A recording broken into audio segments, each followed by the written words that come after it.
Good evening, everyone. I'm Charli Cunningham. Tonight we are going to talk about human trafficking. Human trafficking is an illegal movement of people. It is usually used to force lab or sexual exploitation. This is becoming an issue all over the world. With more information on this topic, here's Olivia Bishop and Michaela Orman. Thanks, Charli. Olivia and I are here with the traffic report. Some of you may be wondering just what exactly is human trafficking. Human trafficking is the illegal trade of humans against their will for the purpose of sexual exploitation, forced labor, or modern-day slavery.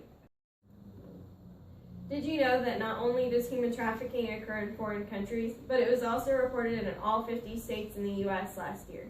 States are rated according to the amount of standards that they've met.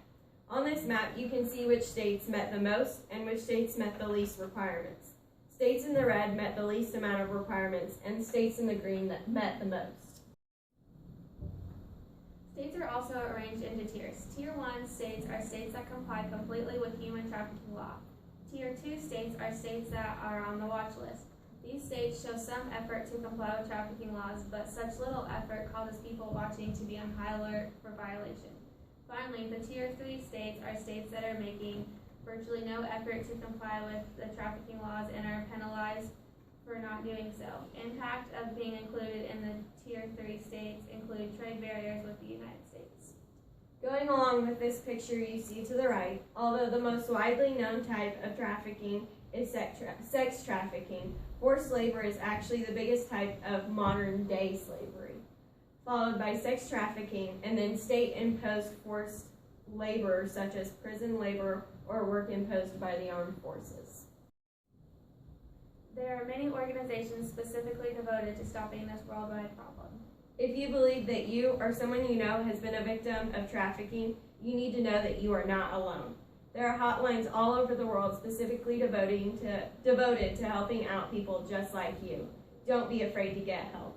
Back to you, Charli. Thanks, Olivia and Michaela. Now here's Kyla with a true story on human trafficking. Expect a military daughter to be kidnapped from her own driveway while her whole family is right inside the house. Unfortunately, this happened to 15-year-old Debbie in a Phoenix suburb. This is the tragic story of an innocent teen girl being forced into human trafficking here in the land of the free. One night while waiting on her friend to pick her up, Debbie was standing just outside of her house. When her friend did show up, she also had two older guys with her.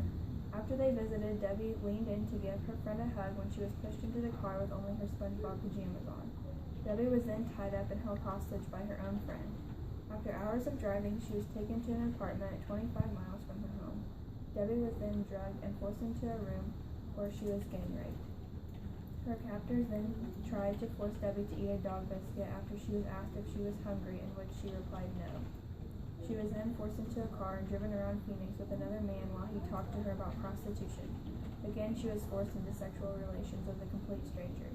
He then took her back to his apartment and forced her into a dog kennel where she had to lay on her back for several days, her body eventually going numb. In the meantime, an ad was put on Craigslist, and soon men started showing up at every hour of the day to demand sex from her. For 40 days, she was held captive and brutally beaten. She never tried to escape, however, because her pimps would threaten to kill her family and even pour battery acid on her 19-month-old niece. This is how they trapped her, by threatening her. Unfortunately, not all stories have a happy ending, but Debbie's is different. Police did eventually find her after searching the apartment she was in not only once, but 2 times. They failed to find her the first time because she was trapped inside a drawer underneath a bed. When the police officer freed her from the cramped space, she gave him the biggest hug in the world, but soon collapsed from being able to stand up again. Debbie was then reunited with her family, who were more than excited to see her. Thanks, Kyla, with that heart-wrenching story. We hope that with this report you are now more aware of human trafficking. It is something that needs to be addressed and hopefully stopped. I'm Charli Cunningham signing off of the newsroom.